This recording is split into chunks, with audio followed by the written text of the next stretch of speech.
abstractive summarization, on sentiment controllable chatbot, and question answering. So these three topics are more related to natural language processing. Then we also use this technology in feature disentangle from audio signal, voice conversion, and unsupervised speech recognition. So these three topics are related to speech. So let me start with unsupervised abstractive summarization. I believe all of you are familiar with summarization. So in summarization, what you want to do is, given a long document, machine automatically generate the summary. To train a summarizer, what you have to do is collect lots of training data. You need to collect not only millions of documents, but also some summary for each document. Then you train the sequence-to-sequence model. Given a long document, output the summary. Then with sufficient data, you can train a summarizer. Then input a long document, it can generate the summary for the input document. Unfortunately, this technology is sometimes impractical because it's supervised learning. You need to collect usually millions of documents and summary pair to train a good summarizer. And it's very difficult, it's very challenging to collect a large amount of document summary pair. So what we want to do is, given a set of documents, given a set of summary as an example, then can we train a model, can we train a summarizer in an unsupervised way? This summary and this document is not necessary to be paired, to be correlated. You just simply collect a lot of documents and collect some summary as an example. They do not have to be paired. Then you can train a sequence-to-sequence model in an unsupervised way. The basic idea is very trivial because we have mentioned that in CycleGAN, you can transform from X domain to Y domain without paired data. So here, what we only have to do is consider summarization as one domain, consider the long document as another domain. You can consider summary as one text style and long document as another style. Then use the technology of CycleGAN, you can transform between these two domains without paired data. So this is the idea. We train a sequence-to-sequence model. This is sequence-to-sequence model is a generator. Input a long document, it will output a word sequence. Then we train a discriminator. The job of this discriminator is discriminate the generated word sequence and the real human written summary. So you should provide some real human written summary as the example of the discriminator, but the summary of the discriminator do not necessarily be the summary of this document. They can be from other document. Then this generator will try to fool this discriminator. But as we have mentioned in CycleGAN, only train the generator and the discriminator is not sufficient. Because the generator can generate some word sequence look like summary, but independent to the input document. Of course, this is not what we want. So we need a reconstructor. We learn another sequence-to-sequence model. The job of the second sequence-to-sequence model is take this word sequence as input and reconstruct the original document. During the training, we want the input document and the output document to be as close as possible. So input long document, it is transformed into a word sequence, which it looks like a summary by the first generator. And the second generator, we call it reconstructor, and the reconstructor reconstruct the original document from the summary. Then we want the input and output to be as close as possible. There is another way to understand this model. So we train two generators. The first generator transforms a long document into a shorter one. And the second generator transforms the shorter one back into the original long document. So you can find that this architecture is actually an autoencoder. But it is a sequence-to-sequence-to-sequence autoencoder. So input a sequence, you transform into a shorter sequence, it's a word sequence, shorter word sequence, and transform back into the original long sequence. So it's a sequence-to-sequence-to-sequence autoencoder. So different from the typical autoencoder, in typical autoencoder, you use a latent representation to represent the input. However, in this sequence-to-sequence-to-sequence autoencoder, we use word sequence to represent the input. So it's not represented by a vector, which is not interpretable. It's represented by a word sequence, which is interpretable. So to train this autoencoder, we only have to collect lots of documents to train this autoencoder. However, only train this autoencoder by let the input and output as close as possible is not sufficient because the input word sequence may not be look like summary. Sometimes the input word sequence will not even be readable because these two generators are both machine.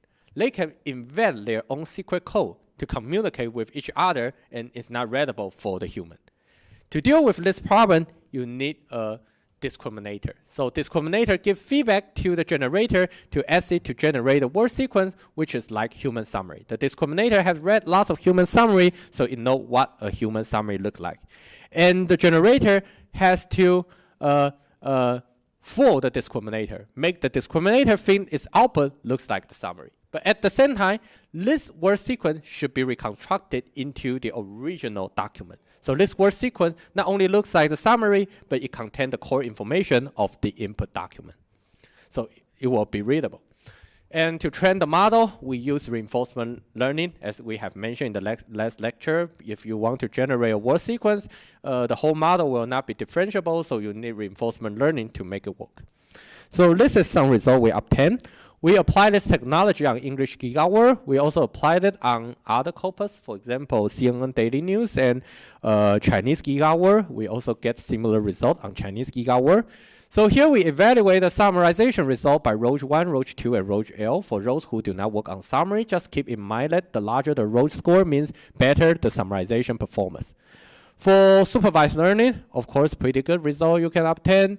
And for trivial baseline, to do summarization, always you need to implement trivial baseline. For example, just consider the first few words as the summary, of course, much worse than supervised learning.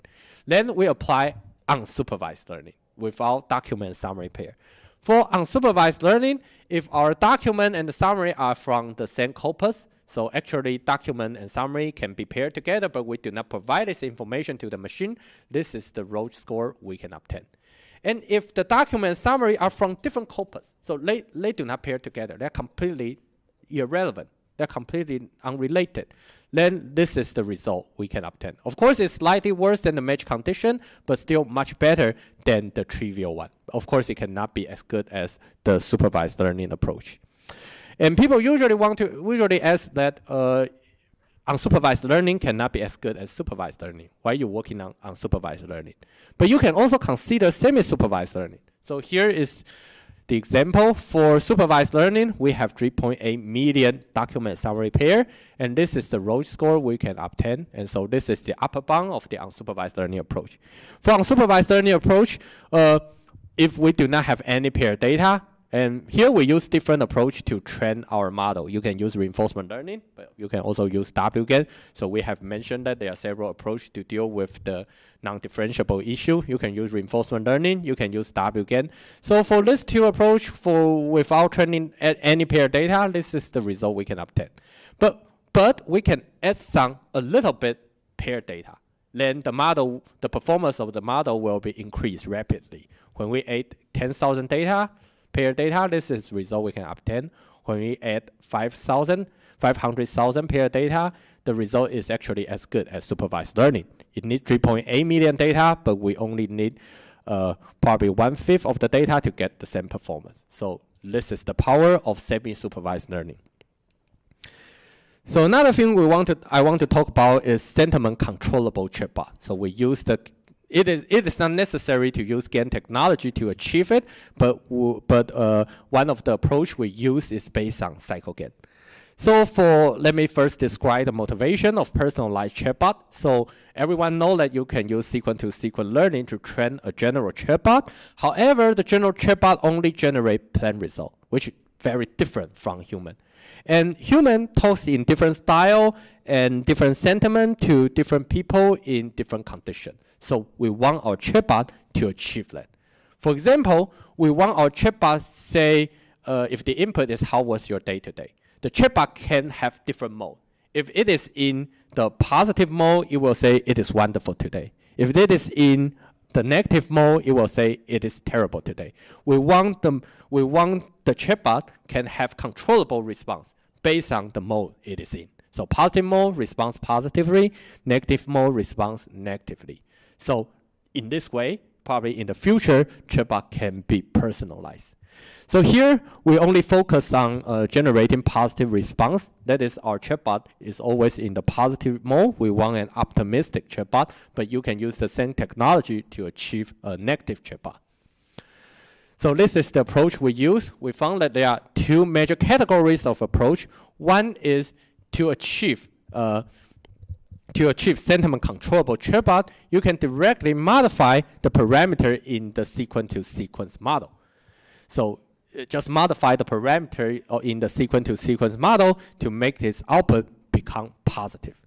Another approach is you have an off-the-shelf chatbot. So you do not modify the parameter of your chatbot. Probably it's a commercial chatbot, so you cannot modify that.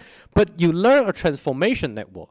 This transformation network will transform the output of chatbot into a positive response. So no matter what this chatbot say, always transform it into a positive response. So for system modification, we have two approaches. One is persona-based approach. The second one is reinforcement learning. For output transformation, we have plug and play and cycle GAN. So let's begin with the persona-based approach. This approach will modify the parameter in your sequence-to-sequence model. So in persona-based approach, you train a sequence-to-sequence model, but the difference is the decoder will take the output of the sentiment classifier as the input. So you have an off-the-shelf sentiment classifier. It's very easy to have this kind of classifier. And given a sentence, it will output a value. This value corresponding to the degree of positiveness of the input sentence. So input positive sentence, the output will be a value close to 1. On the other hand, input negative sentence, the output will be 0. Then we take the output, the reference response. You will provide a reference to your chatbot. You will tell your chatbot that when the input is how it's today, the optimal response is today is awesome. And the sentiment classifier take today is awesome as input and output 0.9. And when the decoder generates this response, it takes 0.9 as the input and generate the response. This is the persona-based approach. And when the reference response is negative, then the sentiment classifier output a small value, and the decoder take this small value to generate a negative response. So the decoder takes 0.1 to generate today is bad. So during the testing, so this slide is for training. During the testing, you can put different value here. If you put a value close to 1.0, so machine will have a positive response. When you say I love you, the response will be I love you too. So however, if you put 0.0 here, the response will be, I'm not ready to start a relationship. But this is a personalized response. You can start a relationship with others, but cannot start a relationship with you. And so, but you do not want this kind of response, so you will always set this value to 1.0, so the output will always be positive. So this is the first approach. The second approach is reinforcement learning. It kind of like the reverse of the persona-based approach. So when you input how it's today, the machine gives an output, and the sentiment classifier take this output as input and output a value. Then we consider this output value as the reward of the chatbot. So the chatbot will update its parameter to try to obtain the largest reward it can obtain. So if the chatbot output a negative sentence, the output score will be small. To obtain larger output score, it should obtain positive sentence. So it will probably modify today is bad into today is good to maximize the output it can obtain from the sentiment classifier. So this is the basic idea of reinforcement learning. So the third approach we use is plug and play. So in the third approach and the fourth approach, we do not modify the chatbot. We want to train a transformation network to transform a general response into the positive response. First of all, we have to train a variational recurrent autoencoder. Input a sentence, encoder compress the sentence into a code, and the decoder will decode the code back into the original sentence. During the testing, we will use this encoder and decoder to modify the input to become positive. So this is the response of chatbot, and the encoder will encode the response into a code. Then you modify the code to have a new one. Then the direction of modification is look like this. You put this code into the decoder, then the decoder generate a response. and you put this response as the input of the sentiment classifier, and you want the output as large as possible. So you want to modify this code into the new one to make this output as large as possible. This is one thing you have to do.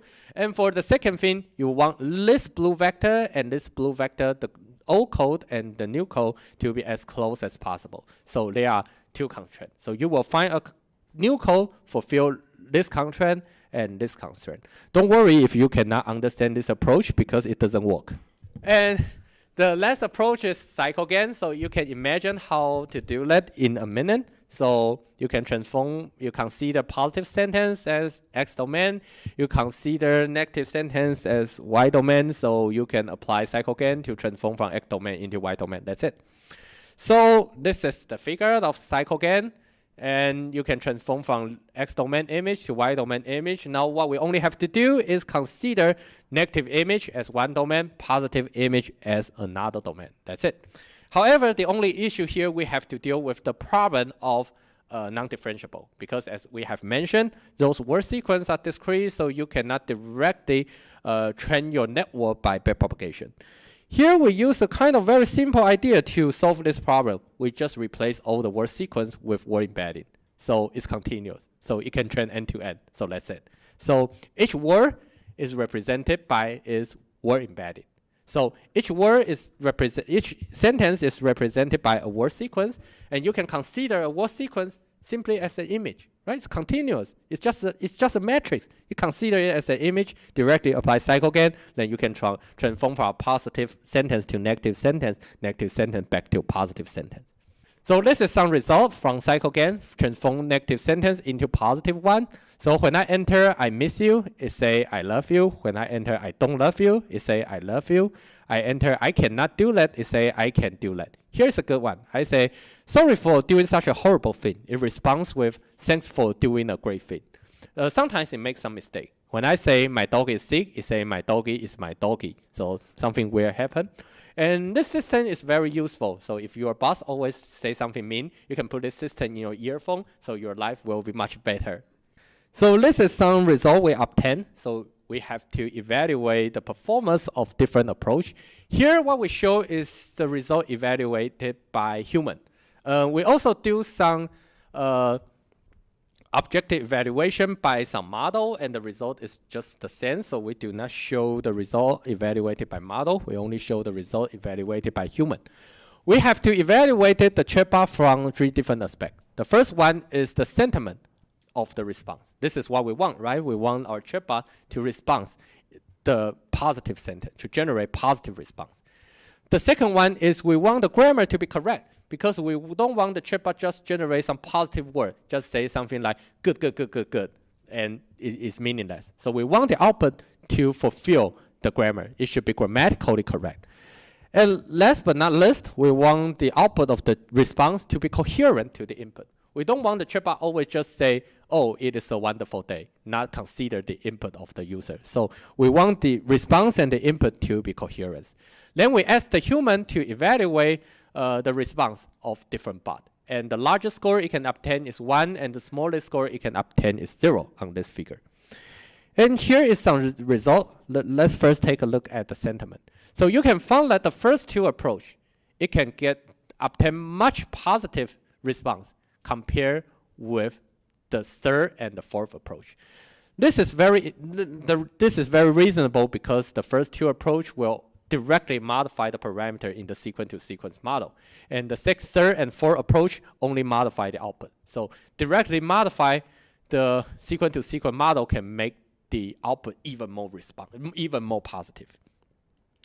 So for grammar, you can find that the baseline, the sequence-to-sequence model trained without personalization, have very good grammar.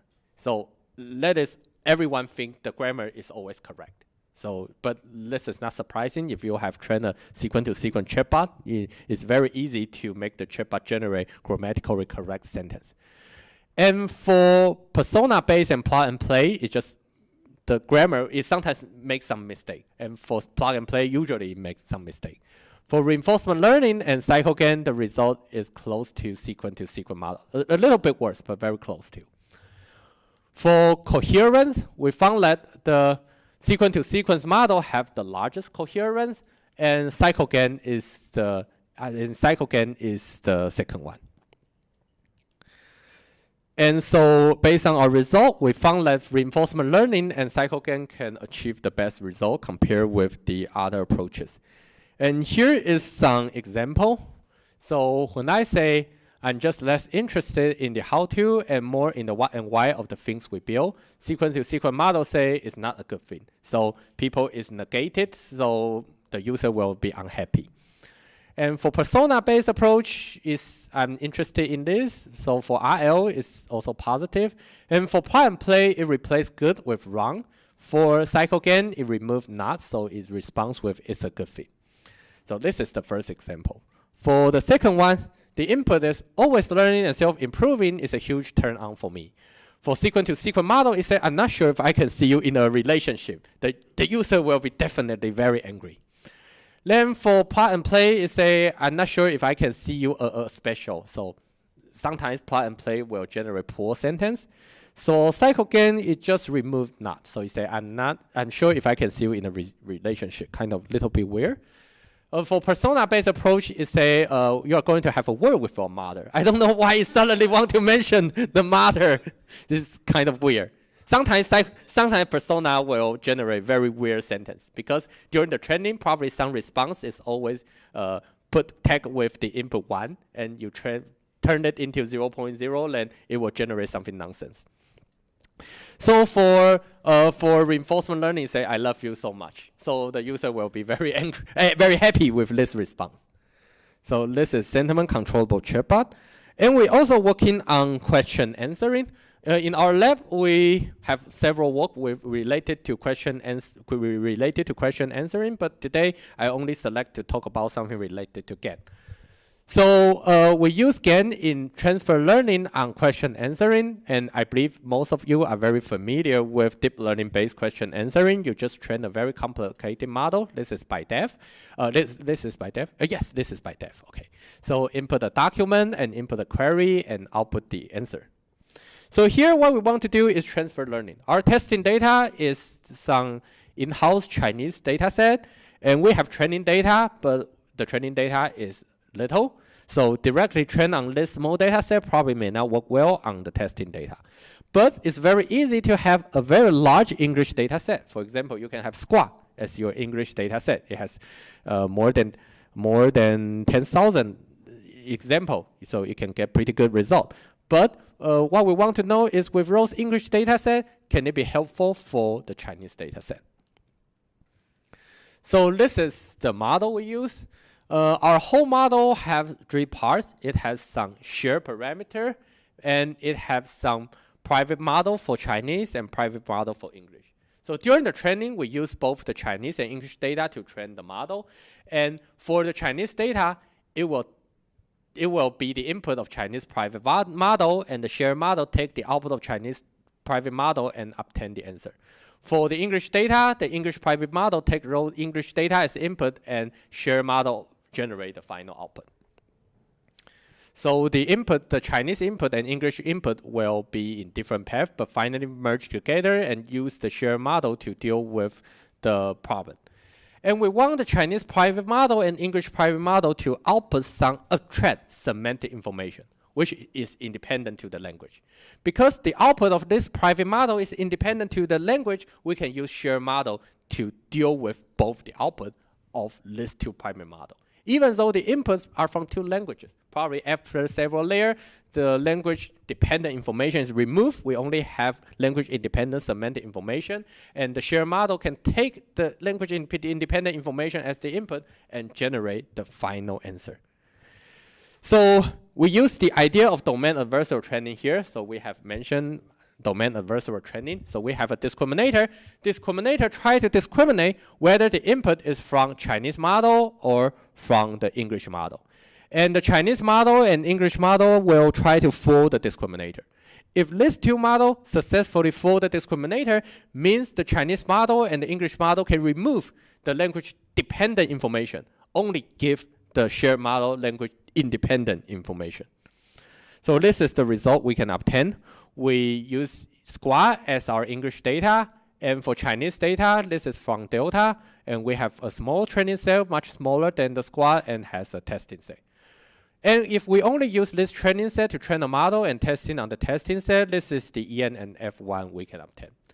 If we just put the English and Chinese data together, but without the discriminator, then this is the result we can get. Then with the discriminator, we can force the shared model we can force the private model to remove the language-dependent information, and we can get better result with the GAN. So this is, we use GAN in question answering. Then let's talk about speech. So we will use GAN in several applications. First, let me talking about audio word vector and how to do feature disentangle. So audio word vector is not actually related to GAN, but I have to introduce it first. So for audio word vector model, what we want to do is first, given a very long utterance, we can segment it by the word boundary. We get word level segment, and we have a model which can transform audio segment into a fixed length vector, no matter the length of the input, because those segments can have different length. Each segment corresponding to a word. So those segments can have different length, but this model can compress an audio segment into a fixed length vector, no matter the length of the input. Then this model and the segmentation are actually trained without annotation. So we only have to provide some audio data to the model. For example, you collect hundreds of hours of audiobook without any transcription, and we can automatically learn this model in an unsupervised way. For word segmentation, this is actually how we obtain the word segment. We obtain the word segment by reinforcement learning, and we have a very complicated model. I do not want to describe it here. Just believe me, we can get the word level segment. And actually, the word level segment is jointly learned with this model, but it's too complicated, so I decided to ignore it. So you just assume that we already obtained some audio segment, and each audio segment corresponding to a word. And we want the word segment corresponding to the word with the similar pronunciation to be close together. So each segment will be represented by a vector. And if two words have the similar pronunciation, for example, dog and dogs, they should be close together. Never and ever, probably close together and far from the dog. So this is what we want. And you probably wonder the application of this audio word vector. So the first application we use this audio word vector is in query by example spoken term detection. Means you have an audio database you want to search through, and you use audio as the spoken query. You say Trump, and the machine automatically found the appearance region of Trump from this spoken content database. So with this audio word vector, what we can do is, given an audio database is already segmented into word level segment, and each segment is transformed into a vector by the audio word vector technology. Then, given a spoken query, it's also transformed into a vector, and we only have to compute the similarity between the vector and obtain the search result. And it's much faster than DTW. Typical approach is you compute the DTW between this segment and this segment. It's very time consuming. But here, if you can transform each audio segment into a fixed length vector, then this just vector space model. It can be implemented in a very fast way. So this model is much faster than DTW. This is one of the applications of audio word vector, but I will show more application later. So to train this to obtain this audio word vector, to transform an audio segment into a fixed length vector, we apply sequence-to-sequence autoencoder. And of course, the training of autoencoder is unsupervised. We only need lots of segments, but we do not really need the label. We do not need any text. We don't need any text label. So input an audio segment, and we have an ion encoder to take the input speech signal as input and transform it into a fixed length vector. This is the vector we want. But we cannot directly train an ion encoder. We also need to train a decoder. The decoder will take the output of encoder as input and reconstruct the original signal. And we want the output and the input to be as close as possible, and the encoder and decoder is jointly trained. However, simply train a sequence-to-sequence autoencoder is not sufficient, because input and segment, and the encoder compresses it into a vector, and the decoder has to reconstruct the original signal. So this vector do not only include the phonetic information, it also includes the speaker information or other information. However, we do not know which dimension corresponding to which information. Probably dimension 1 to 3 corresponding to phonetic, 5 to 6 corresponding to speaker information. We don't know that. We obtain a vector. It includes phonetic information, speaker information, so the decoder can reconstruct the original signal. However, we do not know which dimension corresponding to phonetic, which dimension corresponding to speaker. And we only want phonetic information because we want to do retrieval. We want to search the center. So we want to find the phonetic information from this vector. So this is what we do. We do feature disentangle. We train two encoders. One is phonetic encoder, one is speaker encoder. So given an input segment, phonetic encoder only extract the phonetic information.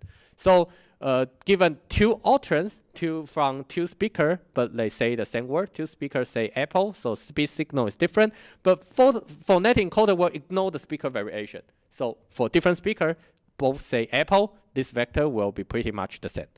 For speaker encoder, it removes the phonetic information, only contain the speaker information. So someone say apple, someone say orange, sounds differently, but this speaker encoder will remove its different. It only contains the speaker characteristic. Then the decoder take this vector and this vector, take the phonetic information and speaker information as input and obtain the reconstruction result. Then the issue is how to make this phonetic encoder output phonetic information, speaker encoder output speaker information. So this is the idea. Here the assumption is we know the speaker identification of each audio segment. So we know two audio segments are from the same speaker or not. But this assumption is kind of easy to obtain because you can simply assume that given an utterance, the segment in the same utterance are from the same speaker. So the idea here is that if two segments from the same speaker, the output of the speaker encoder should be as close as possible. If two vectors are from different speaker, the output of the encoder their distance should be larger than the threshold. So in this way, you can train the speaker encoder encode the speaker information. However, only train the speaker encoder do not necessarily imply phonetic encoder will not contain speaker information. It probably still contains the speaker information. So we need a discriminator. We train the speaker classifier, and this speaker classifier will discriminate. So this speaker classifier will take two vectors as input. So given two segments, phonetic encoder obtain two vectors, and speaker classifier take these two vectors as input. And it will discriminate these two vectors from the same speaker or not. And the phonetic encoder will try to cheat the speaker classifier. It will try to confuse the speaker classifier. If the phonetic encoder successfully confuses the speaker classifier, that means the output of the phonetic encoder do not contain any speaker information. So speaker classifier cannot know which speaker produced those vectors by the output of the phonetic encoder. So this is the result we can obtain. So here I just show some visualization. For the left two figure, they are the output of phonetic encoder. For the right two figure, they are the output of speaker encoder. So here, for this two figure, for the upper two figure, each point represents to a word. Okay, so each point here represents to an audio segment. Then different color represent different words. And you can find that for the output phonetic encoder, different words, even though they are produced by different speakers, are clustered together. Each word forms a cluster. And for speaker encoder, different words are just mixed together and they are separated into two groups. So it's probably male and female, so it's separated into two groups. For phonetic embedding, so here for this two figure, different two colors represent the audio segment for different speakers. So for phonetic embedding, two different speakers are just overlapped together because two different speakers can alter the same word, can produce the same word. And for speaker encoder output, two different speakers, the audio of two different speakers are separated into two groups. So with feature disentangle, we try to do voice conversion based on the speaker disentangle.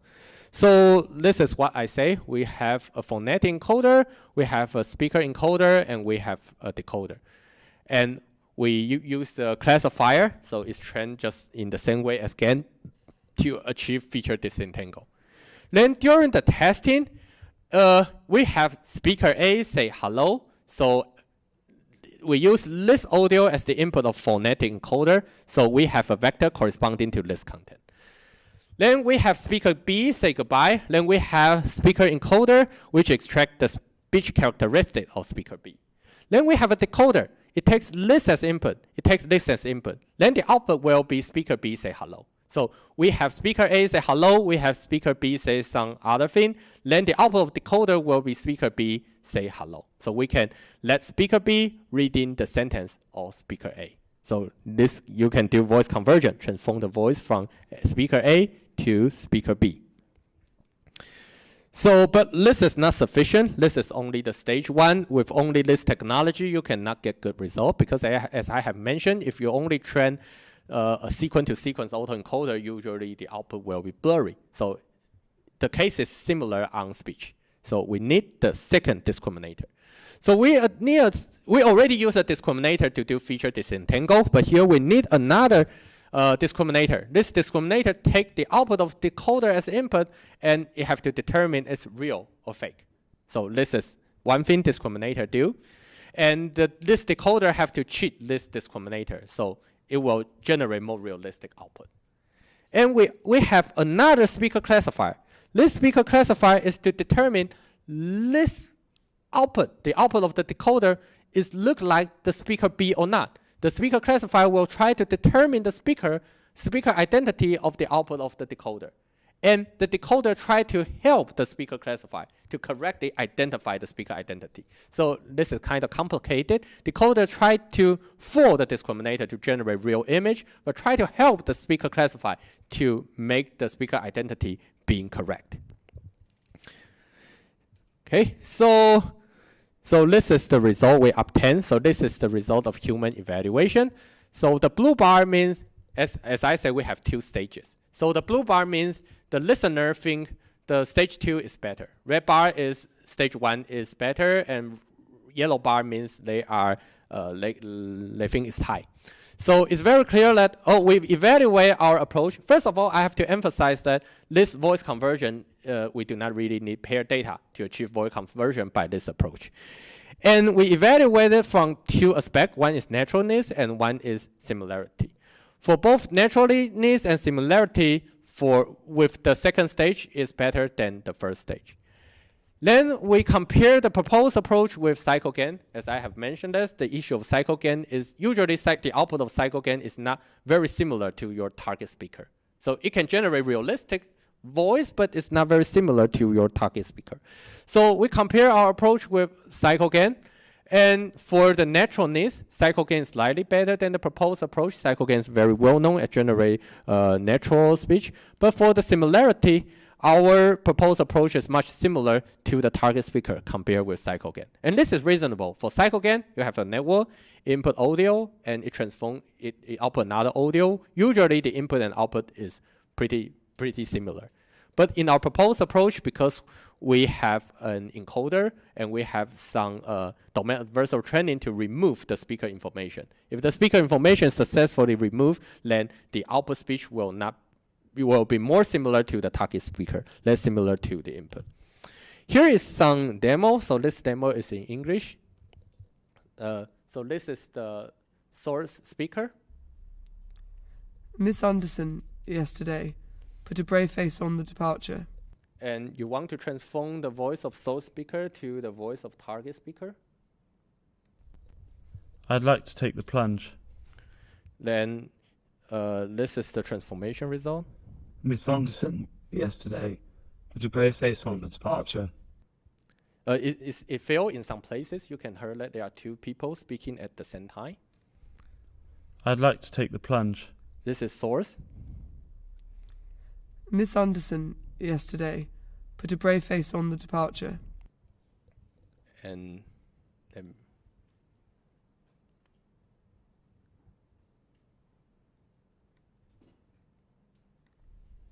I'd like to take the plunge. so it can transform from the source speaker to the target speaker. And actually, I use my voice as testing. And you know, during the training, the model never see any never listen to any Mandarin. It only listen to English. But if the encoder is good enough, probably even though I speak Mandarin, it can remove the speaker characteristic, only extract the content information. Hopefully this can be successful. So this is Please speaker B. call Stella. This is speaker A, this is me. And unfortunately, I speak Mandarin. 欢迎加入台大语音处理实验室。 I say welcome to join NTU Speech Lab. 欢迎加入台大语音处理实验室。 Yeah, I know because it's in Mandarin, so it's hard for you to judge it's successful or not. For me, it's quite interesting because, you know, speaker B is a foreigner. So it's an English speaker. So for the transformation result, it sounds like a foreigner speaking Chinese. And because this is in Mandarin, I tried to do Korean version this morning. So, but because due to time limitation, I do not have time to do some cherry picking. So I think the result is pretty poor. So I know nothing about Korean, but I think the result is poor. And I heard that this opera is very famous. I just randomly picked a segment from the YouTube, and it doesn't seem to be work. 네? 아주 재밌어하는 것 같던데. 특히 2인 3각 말이야. 그게 뭐 재미랄 게 있나요? 그냥 1등 하려고 죽자사자 발 묶고 뛴 것뿐인데요, 뭐. 죽자사자. 사내 체육대회 따위에 참가하는데 의의만 두면 되지. 누가 그렇게 목숨을 걸고 뛰나. 미련하기. 네? 아니, 제 기억이 잘못된 건가요? 전 분명 어떤 분께서 수사불패라며 목숨을 걸고 1등을 따오라고 한 것 같은데? 무슨 말을 Probably start here. So let me try this one. We convert into a Please call Stella. English voice, and I think the result is pretty poor. Especially it also has the background noise. So try to start. 자기 잘 써는 것 같은데 특히 이 상관 말이야. 그게 뭐 재미랄 게 있나요? 그냥 1등 하려고 죽자사자 발 묶고 뛴 것뿐인데요, 뭐. 죽자사자 사내 체육대회에 참가하는데 의의만 두면 되지. 누가 그렇게 목숨을 걸고 뛰나. 미련하기. 네? 아니, 제 기억이 잘못된 건가요? 전 분명 어떤 분께서 수사불패라며 목숨을 걸고 1등을 따오라고 한 것 같은데. 말을 그렇게 거지고 뛰는 건가. 이렇게 생각해보면 집에서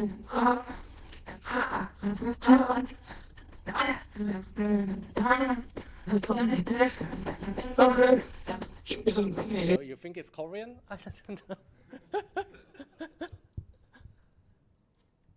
So actually, I have another example. Let me try this one. 동만아, 너 귀 아플 때 내가 별 얍삽한 짓은 다 했다? 여름 성경 학교도 한 번 안 나간 내가 새벽 기도도 나갔어. 이 소원만 들어주시면 진짜 착하게 살겠다고 애걸하고 아부하고 그랬어. 나 빨리 낫게 해달라고? 아니, 제발 너 격투기 관두게 해달라고.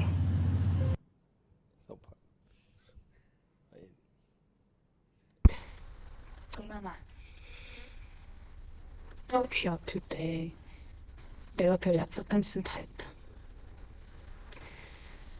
여름 성경 학교도 한 번 안 나간 내가 새벽 기도도 나갔어. 이 소원만 들어주시면 진짜 착하게 살겠다고 애걸하고 아빠하고 그랬어. 나 빨리 낫게 해달라고. 아니, 제발 너 격투기 관두게 해달라고. So yeah, so you get the idea what is the result looks like if the machine have never heard this language before. So for the last part, I'm going to talk about unsupervised speech recognition. But the idea is pretty simple. I would like to skip a few slides, which is some approach doesn't work well, and directly go to the approach that work. So for unsupervised speech recognition, today everyone knows that train a speech recognizer, you need some supervised data. You need audio and paired text. But today I have mentioned several times, with CycleGAN, it's possible to achieve unsupervised transformation from X domain to Y domain. How about we simply consider audio as X domain and text as Y domain to transform from X domain to Y domain to see how good we can achieve. So if this success, we achieve unsupervised speech recognition. So the idea is we have some audio, we have some text, they are not paired, then use cycle GAN to transform between each other. So you can imagine that in the future, you have a smart speaker and it listens to the human talking to each other, but no one do the transcription. It only has the audio. Then it log onto the internet to read some document, and finally, suddenly it understands how to do speech recognition.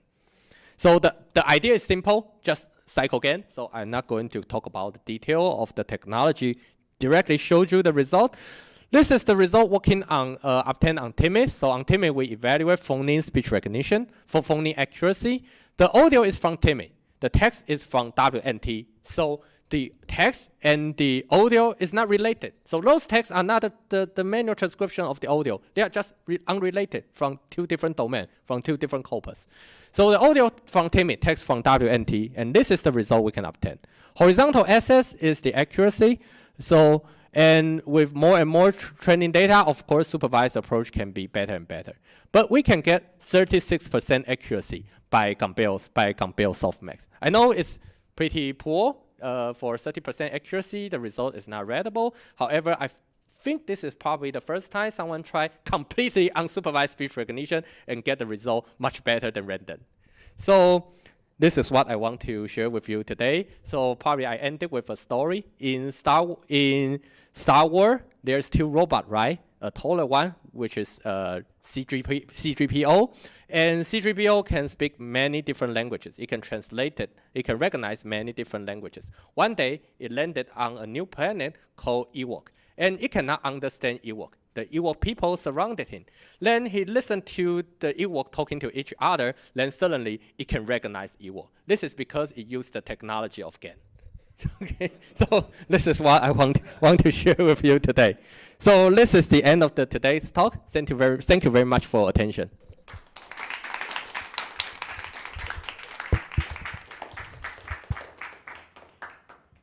What is the most popular evaluation metric in speech enhancement? Yes, of course, there are some evaluation metrics. However, I believe the best evaluation metric is human evaluation. So you can find lots of evaluation metrics in the literature. Just like in chatbot, some people use Blue Roach to evaluate the result, but I still believe the best result is evaluated by human. On using GAN for chatbot, D is trying to discriminate CX is true, false, when they face the problem of long-term dependency.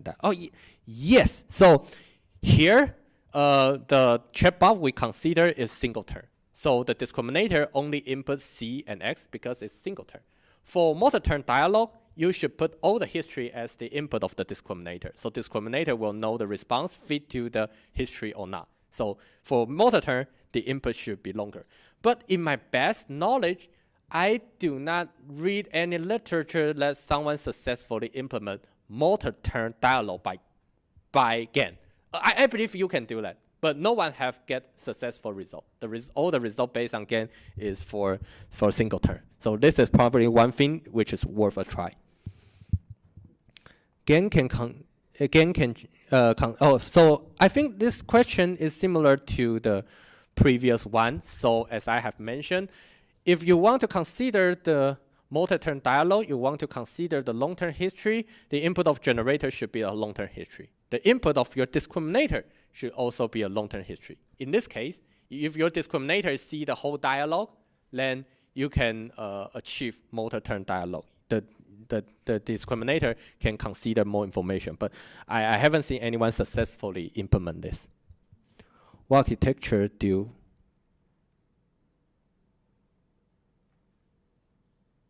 Okay, there's lots of detail I do not mention today. So for the first, when I say audio word vector, so the encoder and decoder is kind of very simple. It's just one layer LSTM.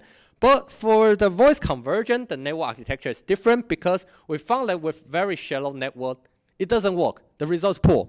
Then we just try to increase the layer. So eventually the network is, the encoder is 10-layer convolutional network. The decoder is 10-layer convolutional network. So when you train a sequence, when you train an autoencoder is 20-layer, then it can get better performance. How the training is done? It's kind of hard to answer this question because, as you know, you just implement it by deep learning framework like TensorFlow. Then you use GPU to train. This is all the answer.